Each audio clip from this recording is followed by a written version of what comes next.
Conscious community was even a phrase. There was a man who lit the fire and carved the foundation stone. His name is Dr. Malachi Z. York, the master teacher, and his work stands as one of the most suppressed yet influential legacies in modern Black awakening. His teachings birthed entire movements, and his presence still ripples through every corner of the so-called conscious community. York's journey was never small.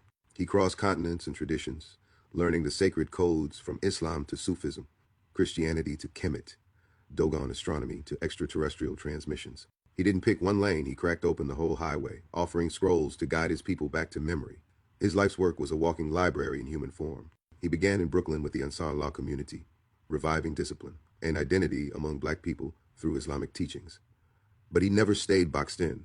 Truth kept unfolding, and he kept moving. His evolution showed that awakening isn't about clinging to one doctrine, but following spirit wherever the code leads. By the 1980s and 90s, York was breaking into metaphysics and Kemetic science, merging street wisdom with galactic memory. He brought the pyramids of Africa back to American soil, building Tamaray in Georgia, a living replica of Egypt with pyramids, sphinxes, obelisks, and sacred temples. In the middle of the rural South, he created a Stargate.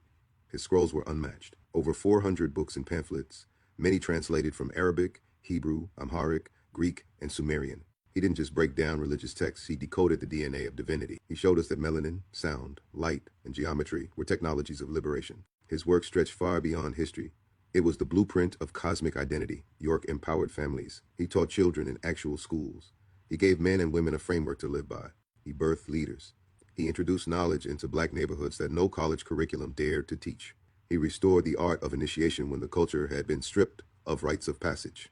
Much of what people now call conscious community, the debates, the Kemetic revival, the Moorish reawakening, the study of Dogon cosmology, the chakras, sacred geometry, melanin science, all of it rides on the ripple of York's work. Many who stand on stages today recycle his teachings, though they rarely admit it.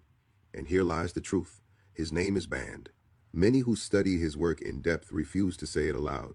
His scrolls circulate underground, but his legacy is avoided in public out of fear and stigma. Even those who know his impact hesitate to give him flowers, leaving. His contribution erased while his ideas are borrowed and repackaged.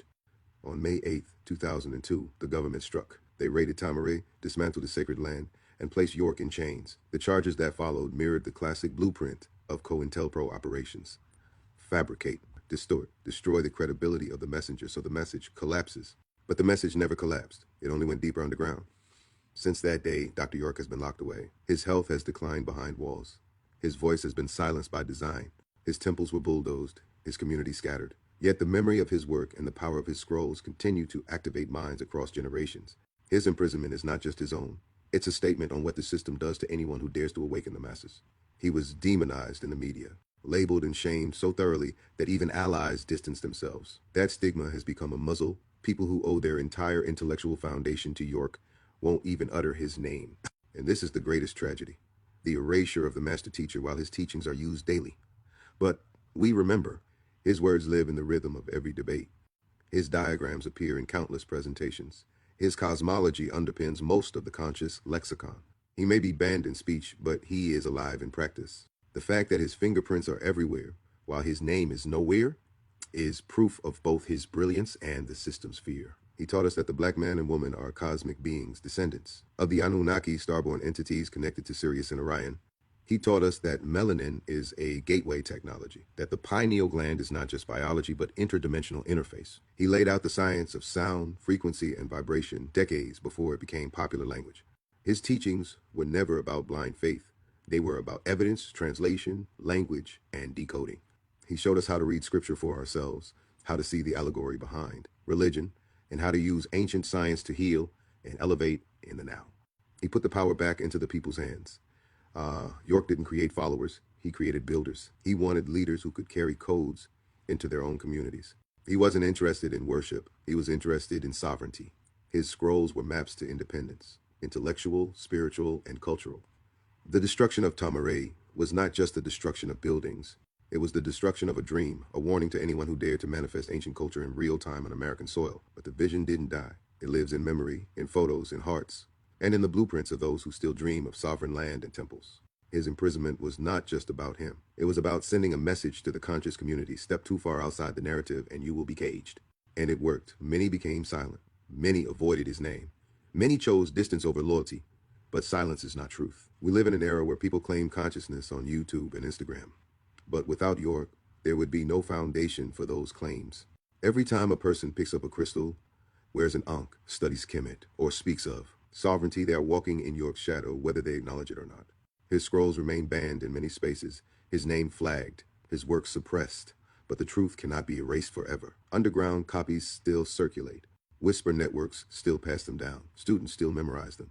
He is not forgotten. He is coded into the awakening. The conscious community owes him his flowers, not in whispers, not in private, but out loud, to admit the root, to acknowledge the architect, to strip away the stigma and reclaim the brilliance. Because a legacy ignored is a legacy weakened, and the master teacher's name deserves honor. York's health has declined behind bars. Reports tell of his suffering, his fading strength, his mistreatment, yet his light persists. Even caged, he is a symbol of resistance, of what the system fears. His body may be confined, but his teachings roam free across timelines. We must demand his freedom, not only freedom from prison walls, but freedom from distortion, from lies, from stigma.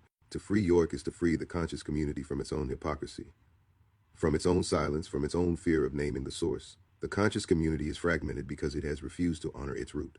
By leaving York's name buried, it leaves itself unanchored.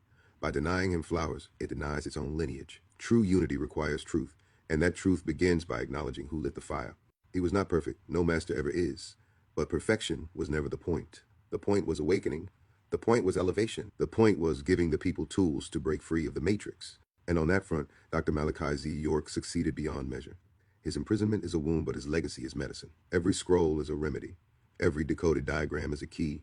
Every whispered acknowledgement of his name is a spark that reignites the temple. He remains a living current. To speak his name without fear is to break the spell. To reclaim his work openly is to heal the wound of erasure. To free him physically and symbolically is to honor the truth that can never be fully silenced. I even beat my feet on the streets of DC in the early 2000s selling oils and incense as Dr. Smellgoods, learning how to survive in the matrix because of the teachings York instilled. Those scrolls weren't just theory, they became survival tactics. Before I identified as Metatron, I was already living proof of his guidance. Free Dr. Malachi Z. York. Free him from the cage.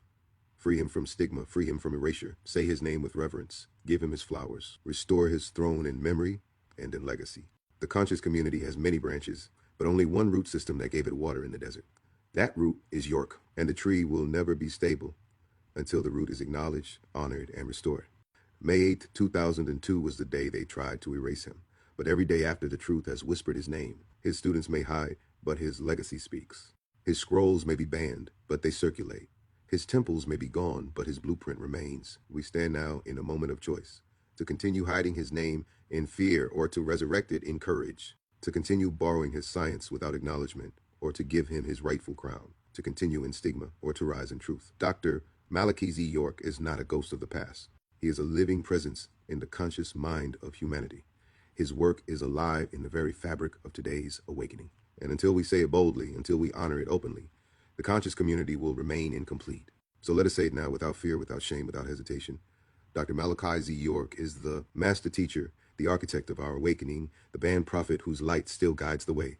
May his name be restored. May his freedom be demanded. May his flowers be given.